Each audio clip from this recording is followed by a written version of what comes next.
It's a little hard on the wives and kids, and three of us are married.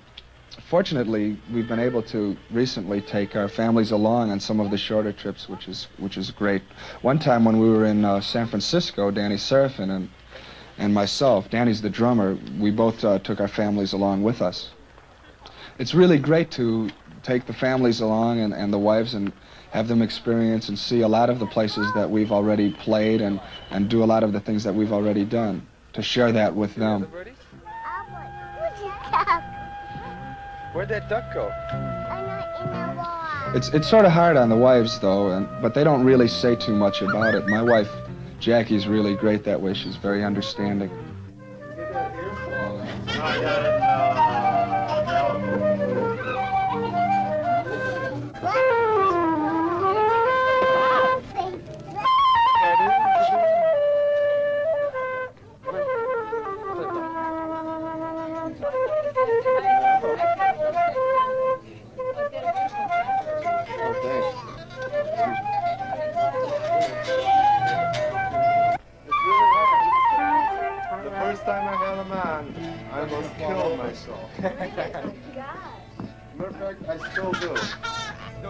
The road and home life are two different things. They're two separate ideas. The road living is totally a different way of life. Somebody get out, one of you get out there so you know they're coming.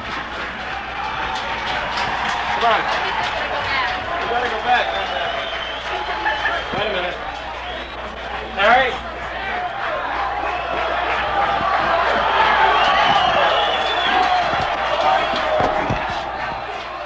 The most exciting thing about contemporary music is that we've been able to communicate with large segments of not just this population, but all through the world. Chicago has been phenomenally successful outside of the United States. They've been accepted all through the continent, in France and Germany, Switzerland, and Denmark, and Holland, and Sweden, and England, phenomenally. They've been accepted much more readily than they have here. Yet at the same time, we have toured more extensively here. We've played more cities here. We've played every borough, every state, every major city, over 200,000-300,000 population in the country. They might not be the most perceptive human beings in terms of what they see and how they see it, but they do experience more of the common denominator of this country and of every country because of travel, just because of the nature of travel.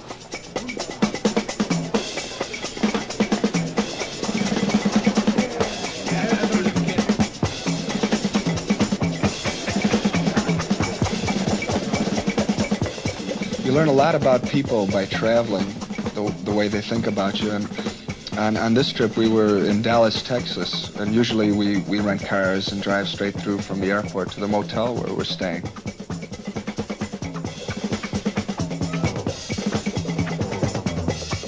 On our way to the motel in Dallas, we drove past the spot where President Kennedy was assassinated, and we always get a kick out of seeing the places that are historical sites.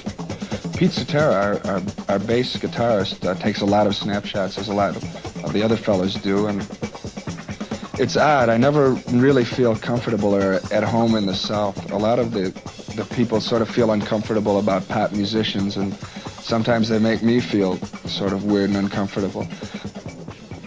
I think the parents are just as terrified for many reasons, and probably rightfully so. They're terrified of their children, idolizing these type of performers. They're terrified of the drug culture which these performers seem to represent. They're terrified of the value system which they seem to personify. My drums last night. Did you loosen the skins? Yeah, they're kind of loose. Okay. You may be able to get them on stage. I don't know. Could you set up that other stand for me? One of the reasons pop music is so meaningful is because the people that are, the performers of these groups, they're more in tune with the nation as a whole. They might be only in a city or a college for one day and one performance, but when you are on a stage, you know instantly what they want to be told, what they want to hear, and what they want to experience.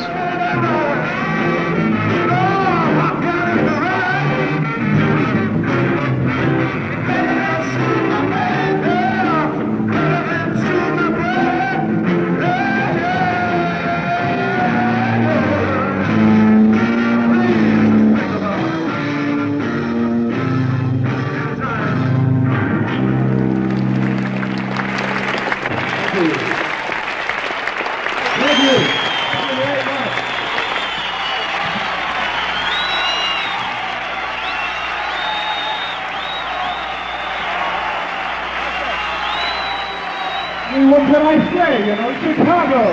When they leave the Windy City, it must become a void. Kids today, because of being exposed to a lot of music, they will not stand for a second-rate group. They will not have the wool pulled over their eyes by a group that more or less is just shucking, what we call shucking, or just goofing around on stage.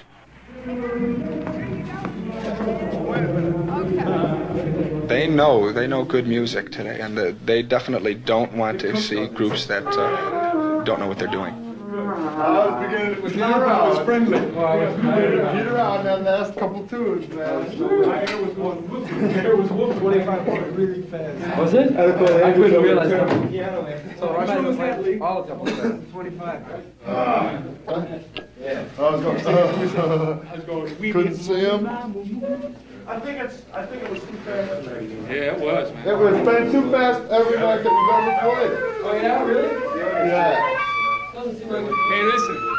Introduction was Speed City, man. Introduction, I know. I mean, I couldn't even have a... Sometimes people accuse us of being cold and not friendly, but it's just the fact that we're really shy, you know. Way back in the old days, like when I was in high school or nightclubs, there's always chicks that are going to pick up on, you know, guys in the band, and this is just an extension of that. They are the female counterpart of this pop culture, and it exists in everyday life too. There are chicks that only want to marry doctors, chicks that only want to marry lawyers, and chicks that are gunning for anybody with money. I think there's a number of young ladies that pride themselves with being associated with entertainers, and just because they feel that they want to marry a pop star, I don't think it's any more unique than a career girl wanting to marry a doctor or a lawyer. What are you looking for, Janet? Come on in. Janet, did you see this? That picture. Come over here and grab a spot on the floor. Wait, you know where are you still sitting in there? Nice to see you. It was a good set, Pete. It was really good. What you been doing? Sold everything, quit everything. Here are...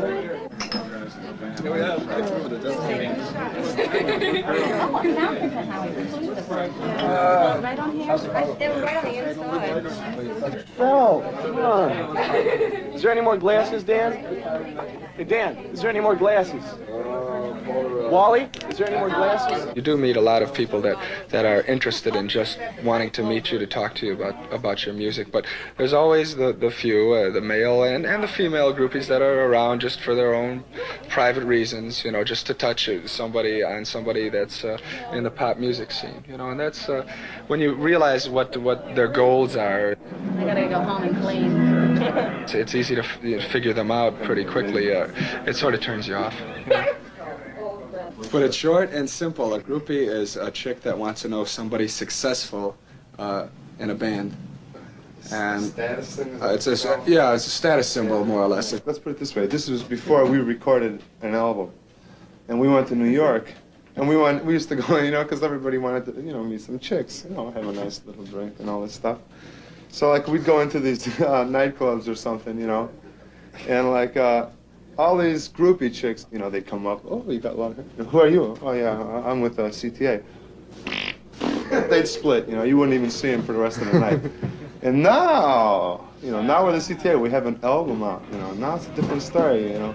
We go into places we don't even want to meet chicks half the time. Chicks are like, oh, you know, all they want is a free ride. You know, that's all a groupie is. They've been here for years, man. They really have, you know. Groupies have been around ever since there was musicians.